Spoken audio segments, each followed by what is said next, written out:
Precisamos sempre examinar o que a Bíblia tem a dizer sobre a questão do que a natureza revela e daquilo que ela não revela sobre Deus e sua criação. Alguns não reconhecem os efeitos que o pecado e a queda exerceram sobre a natureza. Outros, como Charles Darwin, dizem que isso é uma forte evidência contra a existência de um amoroso Deus Criador. O que a Bíblia diz sobre isso será o nosso desafio no estudo de hoje, aqui no Lições da Bíblia.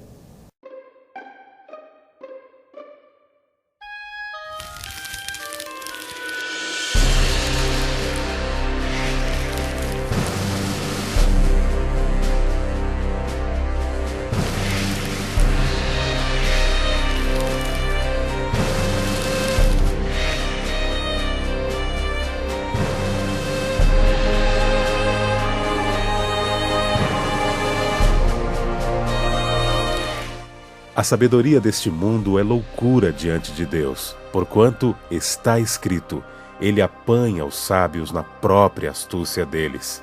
1 Coríntios 3, 19.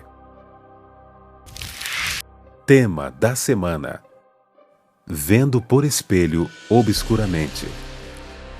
Olá, amigos da Novo Tempo, é um prazer recebê-lo mais uma vez aqui na bancada do programa Lições da Bíblia, esse programa que existe, na verdade, para fazer você entender um pouco mais sobre a Palavra de Deus e nós nos aproximarmos do Criador. Estamos muito felizes porque estamos começando um programa e recebendo mais uma vez amigos que retornam aqui ao Lições da Bíblia para juntos conversarmos sobre a vontade de Deus. Tenho o prazer de receber mais uma vez o pastor Charles Fabian. Pastor, seja bem-vindo mais uma vez ao programa. Obrigado, pastor Lanza. É um prazer estar de volta a esse programa que é tão assistido por tantas pessoas ao redor do Brasil. Que bom. Pastor Charles, ele é responsável por uma área muito especial na região centro-oeste brasileira, envolvendo vários estados, que nós chamamos de pequenos grupos, não é, pastor? Exatamente. É um nome assim bem peculiar, muito conhecido de todo o povo cristão, evangélico. Uns usam o nome de células, outros pequenos grupos, não é? Exato. Unidades de estudo. E esse tem sido um trabalho que você tem desenvolvido ali incansavelmente naquela região, né? Tem sido um prazer para a gente poder contribuir para que as igrejas se organizem em pequenos grupos, né? Verdade. Nós já temos testemunhado muitas bênçãos, pessoas cujas vidas foram restauradas a partir do momento que conheceram a mensagem do Evangelho no ambiente doméstico, no ambiente familiar, e assim passaram a fazer parte de uma comunidade relacional que mantém a esperança em Cristo. Que maravilha, hein? Então eu quero mandar aqui um grande abraço a todos os amigos aí dessa grande região do Brasil, especialmente aqueles que se reúnem aí nesses pequenos grupos para estudar a Palavra de Deus, tá bom? Nosso grande abraço. Mais uma vez, muito obrigado pela presença aqui, pastor. Eu também tenho a alegria de receber mais uma vez o pastor Eronildes Oliveira Chagas, também muito conhecido como Chagas, não é, pastor? Exatamente. Pastor Chagas, que vem lá do Mato Grosso para nos ajudar mais uma vez aqui em nosso programa. Obrigado pela presença mais uma vez, pastor. Obrigado, pastor. É um prazer retornar ao programa. E um programa que tem uma peculiaridade, que é o estudo, quer dizer, totalmente direcionado ao estudo da Palavra de Deus, né? Que bom. E a gente se alegra em poder compartilhar esses momentos aqui. É verdade. Nós estamos ainda no começo do ano e, com certeza, o início de um ano para quem frequenta uma igreja, quem está sempre ligado às coisas religiosas, sabe que é um período muito corrido, né? De treinamento. Vocês também devem estar envolvidos aí com muita coisa.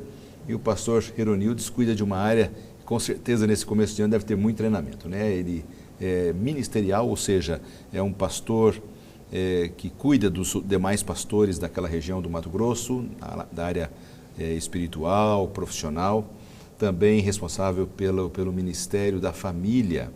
Sempre tem muito treinamento, né, pastor, no começo do ano. Exatamente. Família e também para a área de saúde, né, pastor? Correto.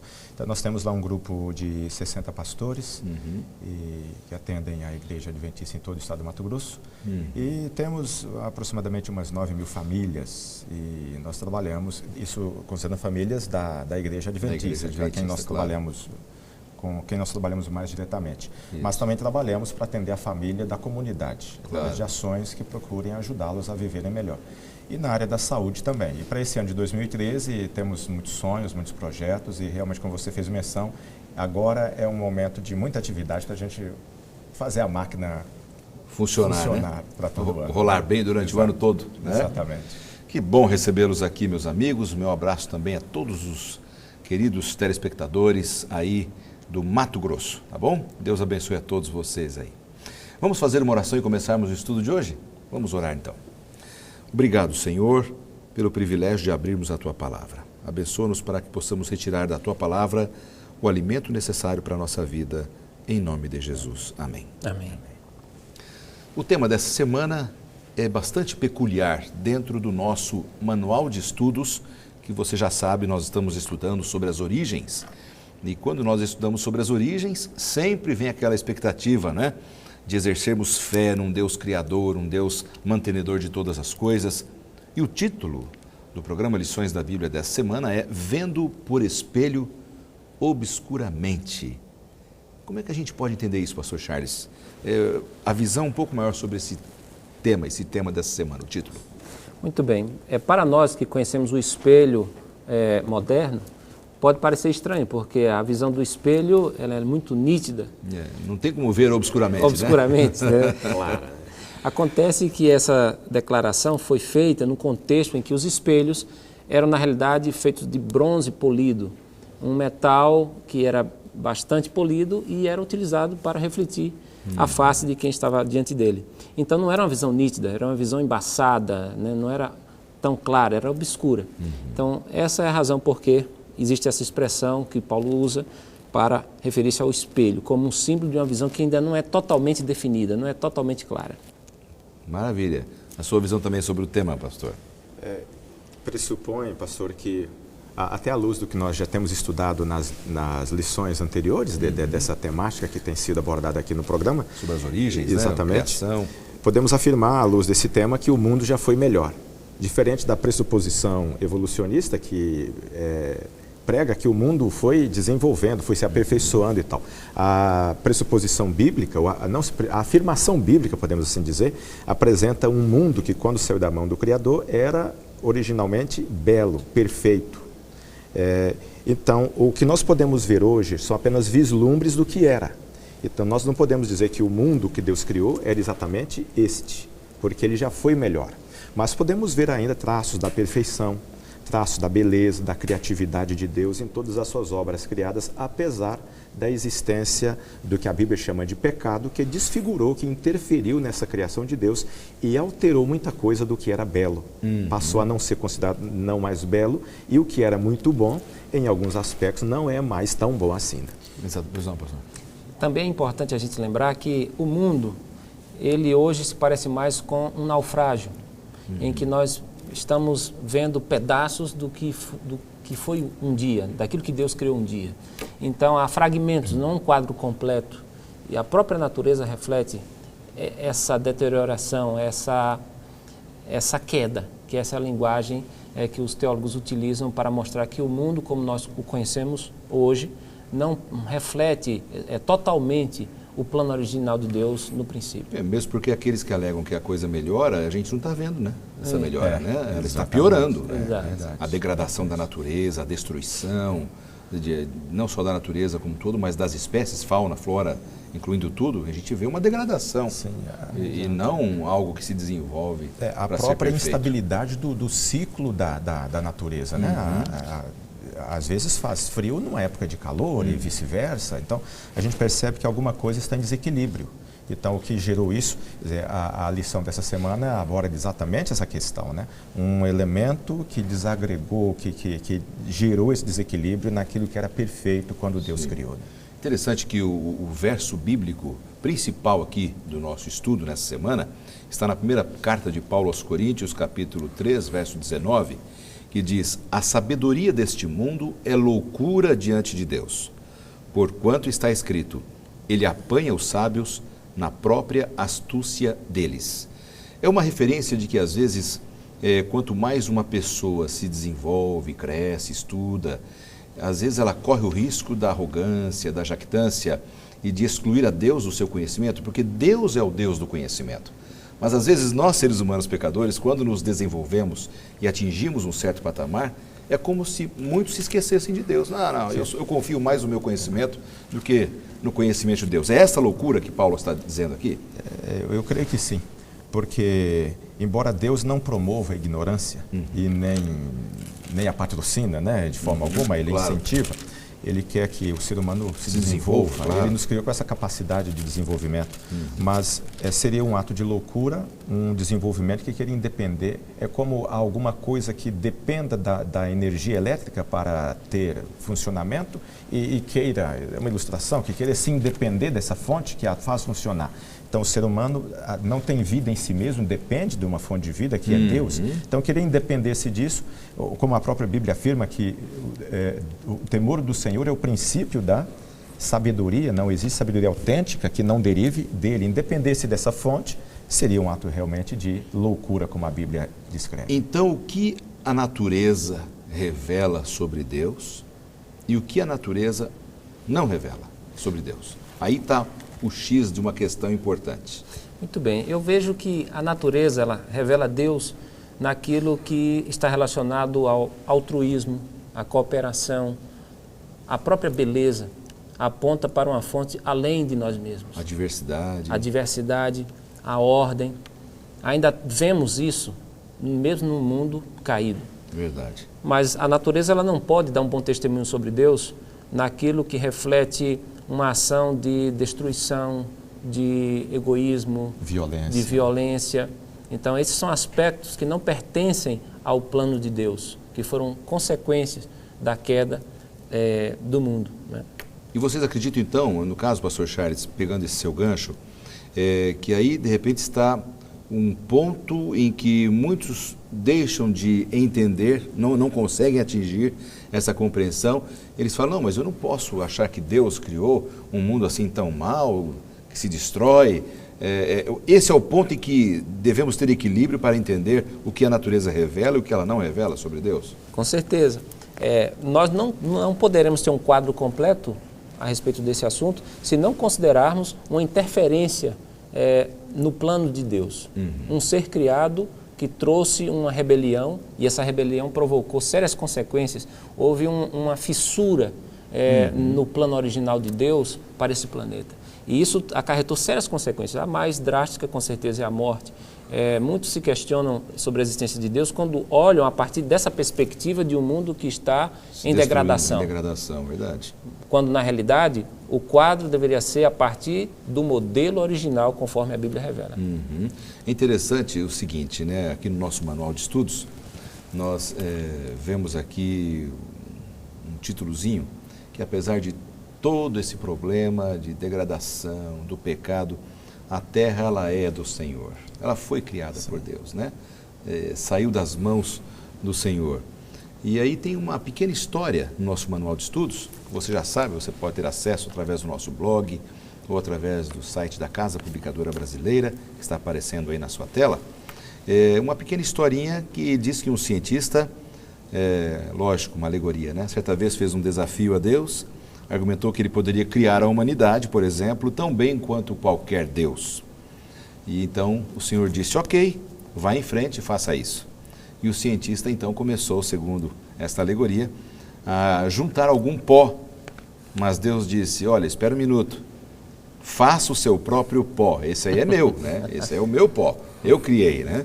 Então, às vezes, muitos cientistas se esquecem disso, pastor Ironildes, que às vezes nós queremos dar muito pitaco na criação de Deus, né? Mas não temos condições de criar absolutamente nada, né? Exatamente, o que nós usamos não é nosso, é derivado de alguém.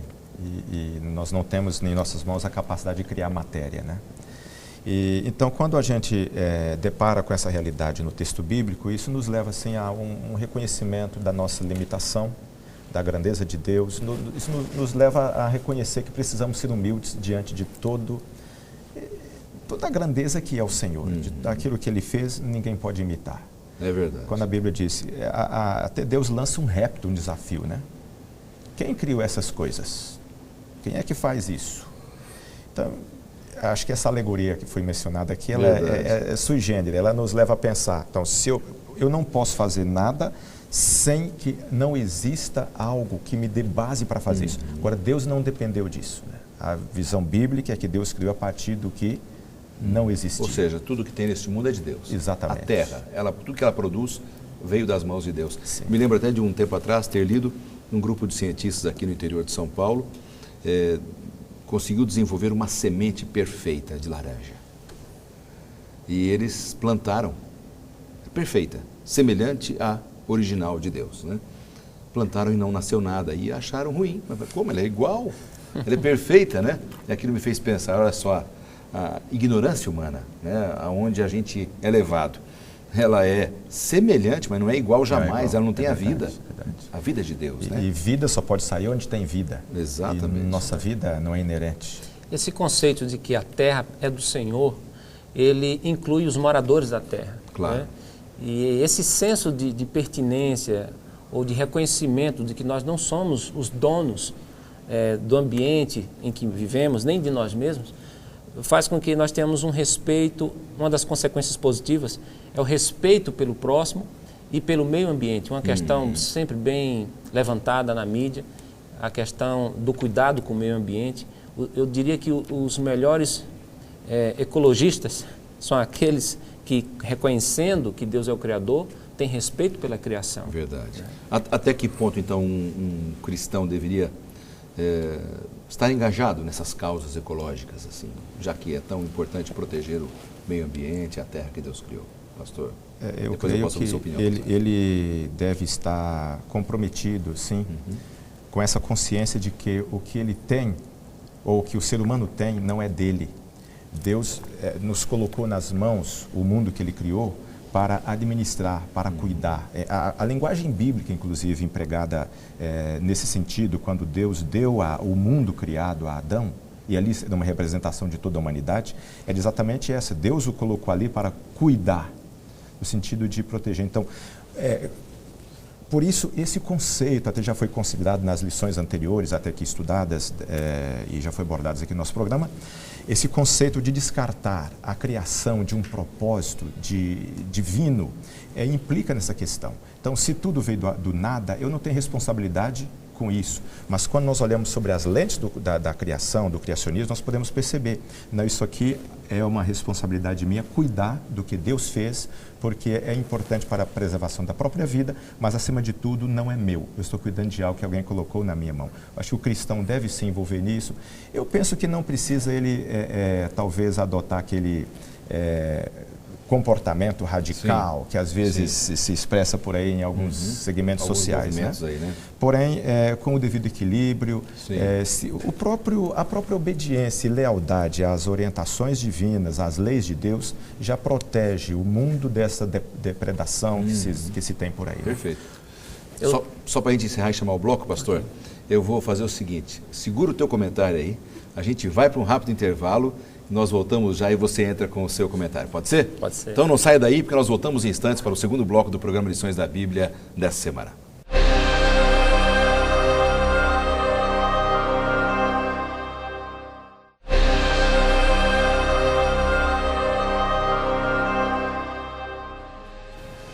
Estamos de volta com o segundo bloco do programa Lições da Bíblia dessa semana. Nós estávamos conversando agora há pouco, no bloco anterior, justamente sobre assim, até que ponto um cristão pode se envolver nas causas ecológicas, já que o mundo pertence a Deus e Deus quer que a gente preserve essa natureza que Ele criou. Pastor Charles, agora sim, seu comentário, por favor. Bom, existe um escritor chamado C.S. Lewis que diz que aqueles que pensam no mundo por vir são os que mais cuidam do mundo presente. De fato, o cristianismo ele não nos aliena das nossas responsabilidades sociais. E ambientais. E ambientais, exatamente. Nós sabemos que um dos conceitos em voga hoje é o conceito de sustentabilidade. Verdade. Tudo que é feito em nível pessoal, corporativo, deve ser feito com essa consciência que há recursos não renováveis. E eu acho que os cristãos deveriam tomar a dianteira nessa questão, demonstrando uma consciência ecológica bem mais apurada, isso sendo refletido na maneira como nós consumimos. Esse espírito consumista, ele também depõe contra uma consciência ecológica saudável. Perfeito. Então temos que ter um consumo consciente, responsável, buscando valorizar aqueles que também procuram melhorar as condições do meio ambiente, porque essa também é uma forma de demonstrar amor a Deus e ao nosso semelhante. E aí entra a questão da utilização que nós fazemos da água, dos produtos químicos, né? O cristão tem que ter essa consciência. A exploração do solo, né? Claro. É interessante o texto bíblico, especialmente na época da teocracia, quando Deus exercia um governo direto sobre o povo de Israel, o povo judeu, nós encontramos referências bíblicas a princípios de ecologia. Primeiramente, o sábado. Tem essa abordagem. Sim. Você separa um dia para desligar de tudo, você não vai... Pensar na criação de Deus. Exatamente. Isso gera até espírito ecológico. Exatamente. Né? Nós encontramos, por exemplo, as leis no Pentateuco, onde Deus orientava, por exemplo, nós tínhamos lá o ano do jubileu, durante 6 anos se semeava na terra, o 7º ano era o ano de descanso do solo. Então nós percebemos que há na Bíblia essa preocupação ecológica, exatamente com essa premissa de que o mundo não é propriedade do ser humano, é propriedade do Criador, e ao ser humano cabe apenas a oportunidade, a responsabilidade de zelar, como coroa da criação, como representante de Deus aqui, a responsabilidade de zelar pela criação. Perfeito, aí foram perfeitos comentários e muito bom para a gente poder estabelecer aí a nossa fé, a nossa consciência cristã, ecológica, num mundo que vive numa plena degradação, né? Agora, nós não vivemos mais aquele mundo original criado por Deus, né? Infelizmente, todos nós conhecemos a história da queda da humanidade, o pecado da humanidade. O mundo que a gente vive hoje é muito diferente daquele original que Deus deixou. Se hoje a gente vê coisas belas, eu imagino o que foi o mundo quando saiu das mãos do Criador. Agora, o mundo foi amaldiçoado em função do pecado, não é? Como é que hoje nós podemos encarar essa situação? Um mundo caído, a terra é do Senhor, e mesmo ela caída, ela é do Senhor, porque Ele criou tudo, né? Como é que eu posso, como cristão, me posicionar diante desse mundo caído e enfrentar essa realidade para um mundo melhor? Eu creio que nós temos que ter em mente um quadro ideal e, ao mesmo tempo, conviver com um quadro real. O quadro ideal diz respeito à nossa esperança de que Deus, e não os seres humanos, é quem vai restaurar definitivamente o planeta. Agora, isso não significa que nós não tenhamos a nossa responsabilidade naquilo que está na nossa alçada, claro, né? Como já foi dito anteriormente. A Bíblia fala de uma espécie de tríplice maldição sobre o mundo. É bom que se diga que foi sobre o mundo, não sobre os seres humanos. A terra foi amaldiçoada quando Adão pecou, então há uma referência ao surgimento de espinhos. Então isso afetou de alguma maneira os vegetais. Depois a Bíblia menciona a maldição após o homicídio cometido por Caim. Então isso trouxe também uma maldição novamente sobre o mundo. E a terceira, causada pelo dilúvio, que foi um evento que destruiu toda a raça humana. A maldade humana havia chegado num limite, né? Que foi necessária essa intervenção divina. Um juízo, né? Exato. Então, eu acho que uma das implicações é que nós não devemos alimentar uma utopia de transformar esse mundo num paraíso. Sim. Colocando as esperanças, quem sabe, num plano político ou em alguma outra fonte. Uma causa ecológica. Ou uma causa ecológica. Temos que saber que é Deus e somente Ele que vai restaurar ao mundo a sua posição original. E devemos, ao mesmo tempo, alimentar uma consciência de responsabilidade para tornar a vida uns dos outros o mais fácil, o melhor possível. Sim. Agora, temos a ação também de Satanás e seus anjos, né? Sim. A Bíblia fala sobre o príncipe deste mundo. Como é que a gente pode encarar? Satanás, ele é o príncipe deste mundo, ele é o dono dessa terra, porque ele a comprou pela desobediência de Adão e Eva. Como é que a gente pode encarar tudo isso, pastor? Eu acredito, pastor, eu aproveitaria até o argumento que o pastor Fabiano fez menção. Nessa nossa maneira de lidarmos com a realidade atual do mundo, nós não podemos também atribuir culpa a quem não deve, a quem não tem a quem não merece levar essa culpa. Porque, às vezes, as pessoas atribuem a Deus aquilo que não é obra de Deus. Então, nós já ouvimos em lições anteriores, os amigos que acompanham assiduamente esse programa já lembram disso, que Deus criou um mundo perfeito, um mundo belo. Ele mesmo declarou que era tudo muito bom, mas agora não é o fato. Nós podemos perceber que hoje a vida não é tão boa. com os problemas que trazem infortúnios ao ser humano. Então, nós temos que lembrar, e dentro dessa realidade que você mencionou, a existência de um inimigo. E a Bíblia descreve perfeitamente. Um ser criado perfeito que se rebelou contra Deus, insurgiu contra o governo de Deus, incitou uma rebelião com os seres inteligentes que Deus criou. De forma intencional, quis destruir o que Deus criou. Exatamente, mesmo, né? Lançou dúvidas e desconfiança à palavra de Deus, à lei de Deus, questionou e tudo mais. E esse ser com os seus adeptos, que a Bíblia chama de Lúcifer, ou Satanás, o diabo e seus anjos, foram expulsos do céu e encontraram guarida, encontraram espaço nessa terra, confiabilidade às suas propostas nessa terra. Infelizmente, o ser humano foi envolvido nisso também. Então, como consequência das ações deste inimigo, que a Bíblia identifica como sendo o adversário, o diabo e Satanás, é que decorre as mazelas, os infortúnios, os problemas que hoje afligem a família humana. É verdade. E é nesse sentido aí, cabe a questão aí que ele acabou usurpando uma posição que não era dele, né? Pois não. Essa crença na realidade de um ser maligno pode parecer para a mente pós-moderna uma espécie de folclore, né? Algumas pessoas... Uma infantilidade de alguns, né? Diabo é a maneira... Mito apenas, né? Mito, Alguns até dizem que o diabo é uma invenção humana para fugir da sua própria responsabilidade, né? Então, há essa crítica. Mas por que nós não precisamos descartar tão facilmente essa crença? Em primeiro lugar, eu diria, pelo fato de que Jesus acreditava na existência do diabo. Sim. E ninguém que conheça um pouco da história e da vida de Jesus poderia chamá-lo de ingênuo, mas a Bíblia diz categoricamente, Jesus fala que existe sim um ser cujo propósito é matar, roubar e destruir. Isso levanta uma pergunta muito importante, que é a questão, quem criou esse ser? Então, novamente, vem a responsabilidade. Foi Deus que criou, então, o diabo? A Bíblia responde que não. Deus não criou nenhum ser maligno, porque Deus é amor. A Bíblia conta essa história dizendo que Deus criou um ser perfeito, mas dotado de livre escolha, e que fez mau uso desse dom chamado liberdade. Deus fez isso porque Ele sabia que o amor só tem consistência no ambiente de liberdade. Então, Lúcifer tinha o direito de escolha, como nós temos também. Ele fez mau uso e Deus respeitou o direito dele. Houve sérias consequências. E a boa notícia é que Deus assumiu essas consequências através de Jesus na cruz do Calvário. Pois é, essa é uma coisa fantástica, né? Dentro desse ponto, uma telespectadora nos enviou uma pergunta, vamos ver agora. Olá, meu nome é Samara e a minha pergunta é: por que Satanás é chamado príncipe deste mundo e com que autoridade ele conquistou esse título?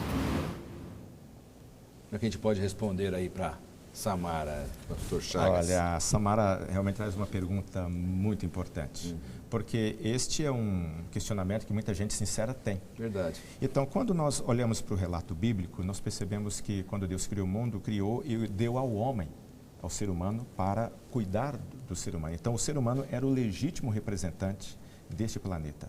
Porém, quando veio o inimigo, e Jesus chama esse ser que se rebelou no céu de o inimigo, e ele é que trouxe as sementes dos problemas que hoje nós temos, Jesus o identifica como sendo um inimigo. Até Jesus contou uma parábola que ilustra esse fato, a parábola do trigo e do joio. A boa semente, quem plantou foi Deus. Mas e quem plantou a má semente? Jesus disse, um inimigo fez isso. Então, como é que esse inimigo tornou-se o príncipe deste mundo? Ele usurpou o lugar que não era o lugar que era de Adão. Ao Adão pecar, ao Adão atender às propostas que a serpente fez, que o diabo fez, ele perdeu o domínio que passou a pertencer agora, não por direito, mas por usurpação, ao príncipe deste mundo, que é chamado de diabo e Satanás. Nós encontramos evidências disso. É quase como que ele se auto-intitulou, né? O proprietário disso aqui. Sim, né? Exatamente. Nós encontramos referências disso no Novo Testamento, especialmente, né? Jesus dizendo, aí vem o príncipe deste mundo, quando falava do momento ali da traição, da tentação e tudo mais, né? Quando Jesus morreu, ele disse, agora vai ser expulso, um pouco antes da morte, né? Ele disse, agora será expulso o príncipe deste mundo. Ele falava ali da questão de restauração, de domínio. Sim. Então, no contexto teológico, isso é um assunto realmente muito interessante, muito rico. E a pergunta que a Samara faz realmente importante, porque... E a resposta poderia dizer assim, talvez o pastor Fabiano pudesse também até nos ajudar ampliando um pouco mais, mas como ele conseguiu esse título, não foi por direito, foi por usurpação ao enganar o ser humano e tomar um lugar que não era dele. Né? Pastor Charles. Eu não sei se ela falou de príncipe ou Deus deste mundo. Príncipe. É o príncipe. Ok. Essa expressão ela é utilizada na Bíblia por Jesus como um símbolo de domínio, porque de fato, desde a entrada do pecado, o diabo e seus anjos, eles conseguem influenciar o mundo, os seus sistemas, seu comportamento. Então, a Bíblia chama de forças espirituais da maldade, em Efésios capítulo 6. Sim. Como essas forças atuam? Bem, talvez algum telespectador já tenha tido a triste oportunidade de presenciar uma pessoa sendo vítima do domínio desses seres espirituais.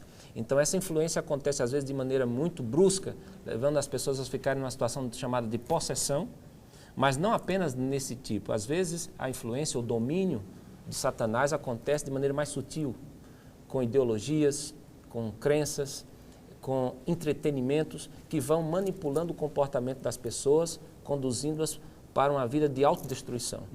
Então, nesse sentido é que ele é chamado de príncipe, porque ele acaba tendo um domínio sobre a mente das pessoas que, por alguma razão, ainda não conheceram o plano de Deus ou não aceitaram esse plano. E mesmo aqueles que já conheceram o plano de Deus, são muitas vezes sugestionados ou até influenciados para tomarem uma decisão errada. Sim. Não é? Então, ele realmente é astuto nesse aspecto. E a capacidade de domínio que ele exerce nesse mundo que foi afetado pelo pecado vai além até dessa questão ideológica, né, que ele sugere ao comportamento humano.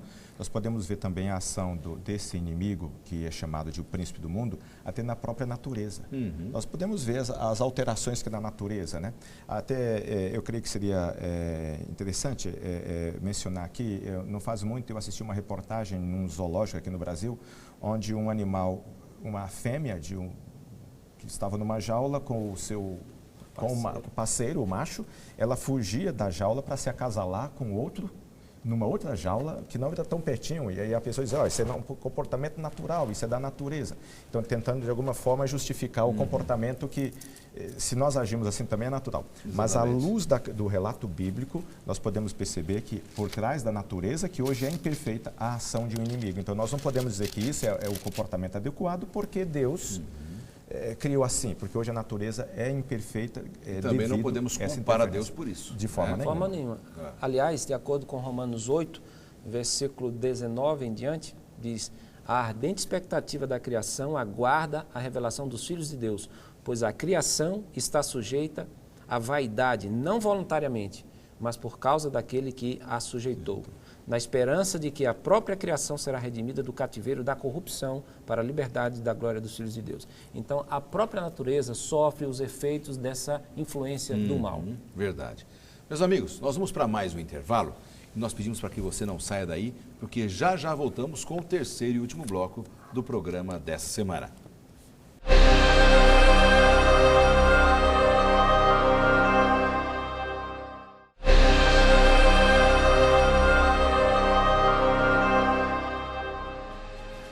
Estamos de volta com o terceiro e último bloco do programa Lições da Bíblia dessa semana. Você sabe que estamos conversando aqui com os nossos amigos, os pastores Charles e Eronildes, sobre esse assunto tão especial da Palavra de Deus. Quem é que domina este mundo? O plano de Deus para este mundo qual foi? E hoje, como nós estamos adaptados aqui, são assuntos importantes do programa dessa semana. Eu não posso deixar de oferecer para você, mais uma vez, a oportunidade de crescimento no conhecimento da Palavra de Deus. Porque o próprio Jesus disse, né? E conhecereis a verdade, e a verdade vos libertará. A verdade, melhor, é a pessoa de Cristo Jesus, a verdade que ele creu, que ele pregou, que ele desenvolveu. Ele é o nosso caminho, ele é a nossa verdade, a nossa vida. E eu quero oferecer para você mais uma vez a série Princípios, porque através dela, tenho certeza, você vai se firmar na Palavra de Deus e na sua verdade. Para você conseguir gratuitamente este material especial, basta você entrar em contato pelas nossas formas oficiais, endereço eletrônico, ou mesmo nosso blog, solicitar ali esse material, essa bonita revista, e a equipe da Novo Tempo vai enviar para a sua casa com muito carinho. Mas deixe o seu endereço completo, tá bem? Todas as formas de contato completas ali para que possamos enviar e fazer chegar esse material importante para a sua vida e para a vida de sua família, tá bem? Através do estudo da Bíblia, nós chegaremos a importantes conclusões, inclusive sobre o nosso Deus Criador maravilhoso, que estamos conversando aqui com os nossos amigos. Bom, nesta última parte, eu gostaria de retomar aqui o assunto que nós começamos, porque a Bíblia diz que a sabedoria do mundo é uma loucura para Deus e vice-versa, não é? A sabedoria de Deus é loucura para os homens. E muitas vezes eu ouço pessoas aí zombando de jovens cristãos que querem dedicar a vida a Deus, patrões zombando de seus funcionários, colegas de trabalho zombando de amigos de trabalho pela fé que eles possuem em um Deus, dizendo que aquilo é uma cafonice, que a verdadeira sabedoria é o que a ciência diz. Como é que a gente poderia, o que a gente poderia dizer para essas pessoas que têm sofrido as chacotas de tantas pessoas com relação a esse assunto especial de confiança na palavra de Deus, especialmente naquilo que se refere à criação de Deus? Pastor, eu acredito que precisamos encorajá-los a não abandonar a confiança que tem na palavra de Deus. Porque não existe ciência sem ciência autêntica, sem Deus. Do ponto de vista bíblico, Deus é o autor da ciência. Claro. Então, é um ato de talvez, a palavra ignorância seria muito forte usar nesse contexto, mas eu não estou encontrando uma outra aqui adequada para expressar o que penso. Dizer que Deus e ciência não tem nada a ver, uns se excluem, isso não é verdade. À luz da Bíblia não é verdade. Nós já mencionamos em lições anteriores e podemos reforçar aqui, na Bíblia nós encontramos muitas antecipações científicas, e ciência verdadeira e Deus se harmonizam perfeitamente. Então, o Deus criou as leis que regem a ciência, os princípios que norteiam regem o universo, o universo. Não apenas a Terra. Exatamente. Importantes cientistas como Isaac Newton, e tantos outros importantes cientistas foram estudantes zelosos da Bíblia e foram também ridicularizados, talvez até hoje sejam em muitos círculos acadêmicos, mas não é porque tinham um intelecto inferior. Então, se alguém é ridicularizado, devemos olhar um pouco além. O que é que está por trás disso? Nós temos estudado aqui no tema dessa semana que há um inimigo por trás dessas ações todas que tenta tirar Deus do foco da atenção das pessoas. Mas isso, do ponto de vista bíblico, seria uma loucura se eu aceitasse essa proposta. Com certeza. Pastor Charles, aí a sua opinião também sobre essa questão de sabedoria e loucura agora. Pois é, eu acho que é preciso fazer uma diferença, pastor Lanza, sobre sabedoria e inteligência. As duas coisas estão relacionadas, mas não são exatamente a mesma coisa. É possível que alguém seja muito inteligente, tenha estudado bastante, tenha conhecimento, mas falte sabedoria. E é possível que alguém não tenha tido tantas oportunidades para uma educação formal, mas é uma pessoa visivelmente sábia. A diferença estaria em que aspecto? Segundo a Bíblia, sabedoria é a capacidade de discernir entre o bem e o mal e preferir o bem. É a capacidade de se relacionar de maneira adequada com seu semelhante, de ter autocontrole com respeito a seus hábitos e de ter uma visão positiva da vida. Isso tudo só vem mediante o conhecimento do Evangelho. É verdade. Né? Então, às vezes, nós encontramos pessoas que têm cursos de pós-graduação, já fizeram mais de um doutorado, mas a vida pessoal é uma verdadeira contradição. Não consegue se relacionar nem com os mais próximos dele. Exatamente. Né? Conseguiram tantos títulos, mas a que preço? Não conseguiram manter seu casamento, não conseguiram desenvolver um relacionamento adequado com seus filhos e às vezes buscam apoio em algum elemento que possa atenuar seu vazio existencial. Então, nesse sentido, a Bíblia diz que a sabedoria humana é loucura, porque ela pode nos dar fama, status, dinheiro, mas não preencher o vazio da vida. E Deus é quem pode fazer isso. E a Bíblia diz que a maneira mais rápida para sermos sábios é temer a Deus e se desviar do mal. O temor do Senhor é o princípio da sabedoria, né? Diz a palavra. Um detalhe, pastor, até na questão que você fez menção anteriormente, como é que alguém pode se situar num contexto em que ele é alvo de chacota por crer nessas verdades ensinadas pela Bíblia. Eu me lembro de uma frase que li algum tempo atrás que dizia assim: não é ofensivo ser chamado de louco no mundo em que os normais constroem sua própria destruição. E já que o pastor... Frase forte, hein? Já que meu colega citou uma frase, eu lembrei de uma outra que disse assim: eu não quero ter uma mente tão aberta a ponto do meu cérebro pular para fora. Né? Então, todos nós temos pressupostos, todos nós temos crenças. Sim. A questão é sermos honestos o bastante para verificar a consistência dessas nossas crenças, dessas nossas pressuposições.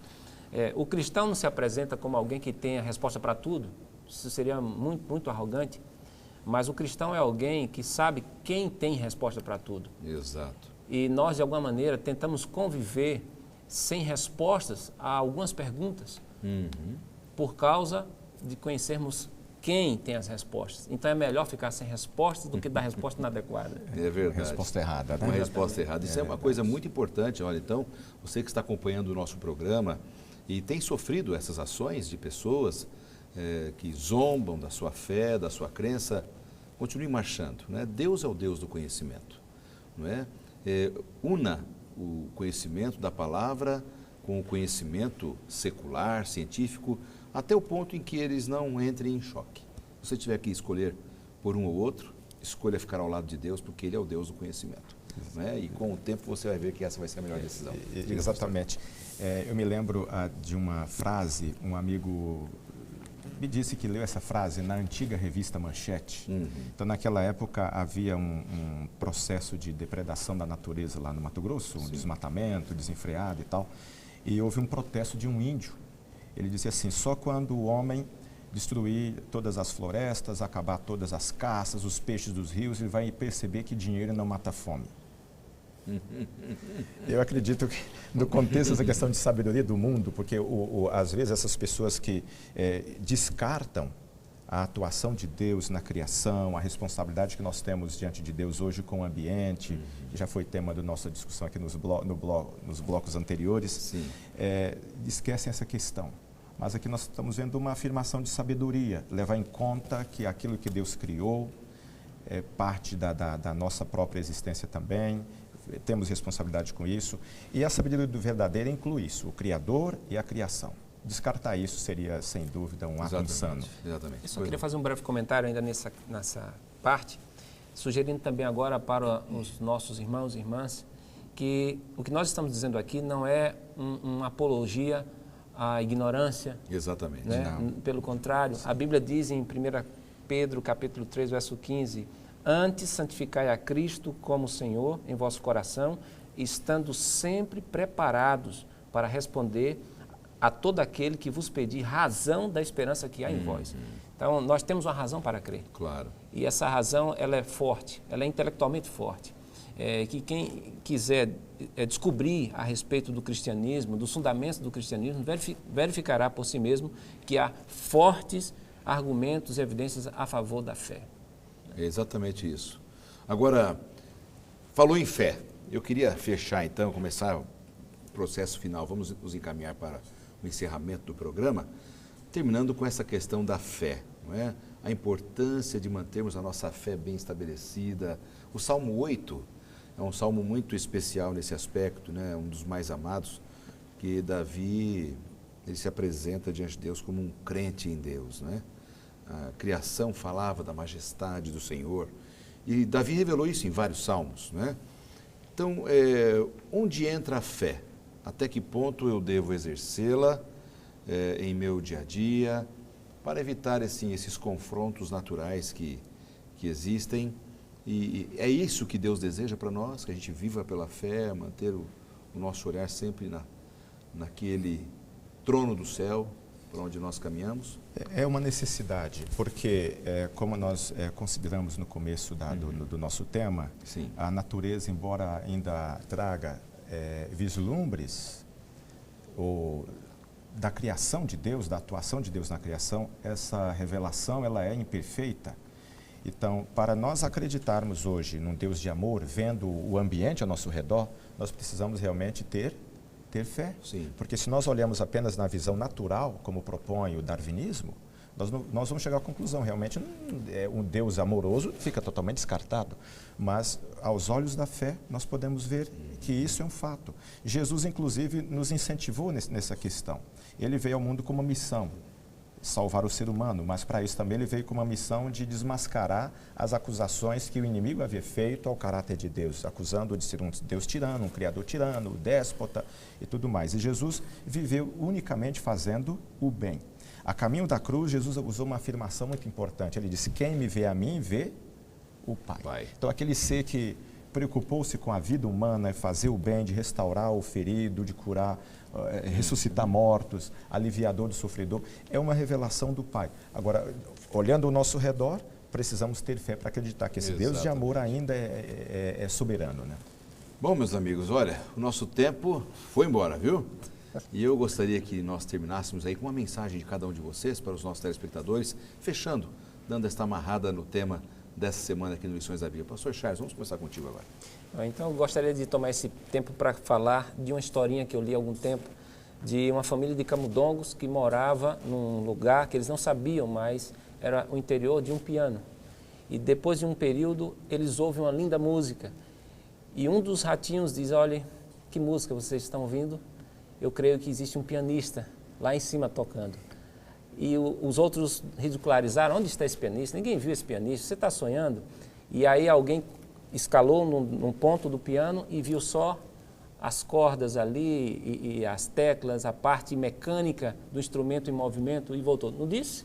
Não há pianista nenhum, apenas um movimento mecânico. E essa história mostra quão limitada é a perspectiva humana do lado de cá.